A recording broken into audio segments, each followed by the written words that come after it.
Hello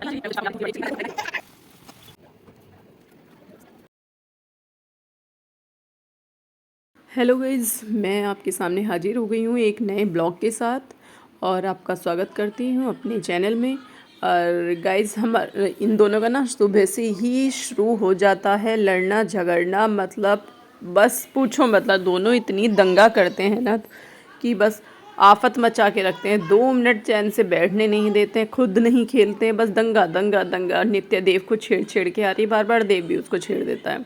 तो आके बोल रही, मम्मा भाई ने मुझे मार दिया, इसको डांटो, देव को डांटो, भाई को डांटो। यही कहती रहती है। और देव इस टाइम ना पूरा बदतमीज़ हो रहा है। अब छुट्टियां पड़ चुकी हैं तो बस यही रहता है इसका, पूरे दिन खेलना खेलना खेलना। तो जी गाइस, बच्चों की फरमाइश और उनकी फरमाइश पूरी ना हो ऐसा तो हो ही नहीं सकता। और नित्या की फरमाइश थी आज गोलगप्पों की। पता नहीं उसने कहाँ से सुन लिया गोलगप्पे, और वो उसने कहा मम्मा गोलगप्पे बना दो। तो मैंने उसके लिए आटा ये पहले से ही मल के रखा हुआ था 2 घंटा पहले।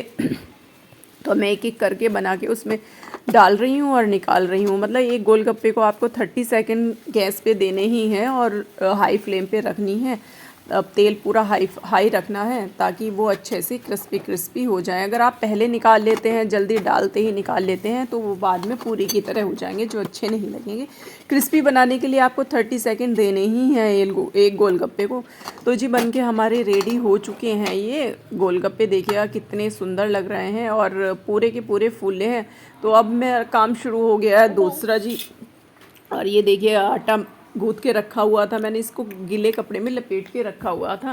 छोटी छोटी गोलियां बनाई और उसके साथ ही मैंने सोचा कि खाने की भी प्रिपरेशन कर ली जाए।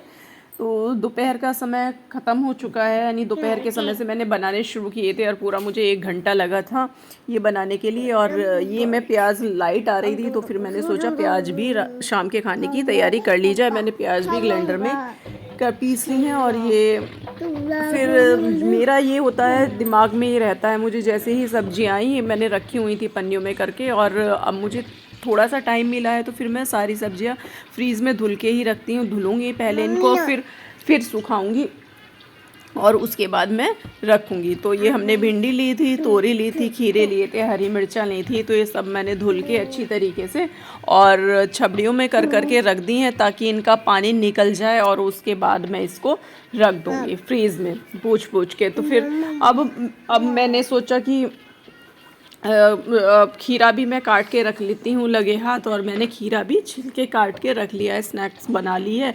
और ये मेरा काम थोड़ा इजी हो जाता है। मैं फ्रीज़ में रख दूँगी इसको, और जब खाना खाएंगे तो फिर रोटियाँ ही रोटियाँ सेकनी रहेंगी, फटाफट काम हो जाता है। तो ये मेरा स्नैक्स काटने का भी काम हो गया है फिनिक्स। खीरा मैंने काट लिया है, उसको सजा दिया है और उसमें नींबू वगैरह मैंने रख दिया है।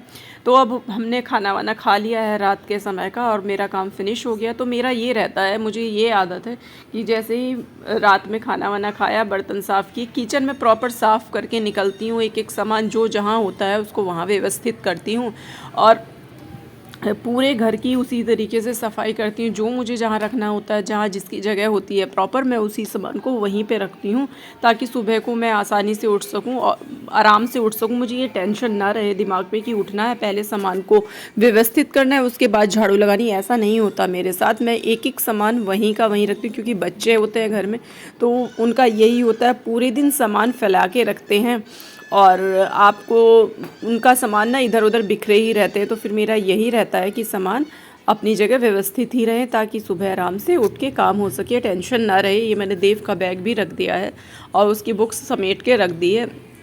और एक दो टॉयज़ इधर उधर पड़े रहते हैं, फिर भी मैं सारे उन्हीं के पास रख देती हूँ ताकि उन्हें आसानी से मिल सके और मेरी भी टेंशन ख़त्म हो जाए।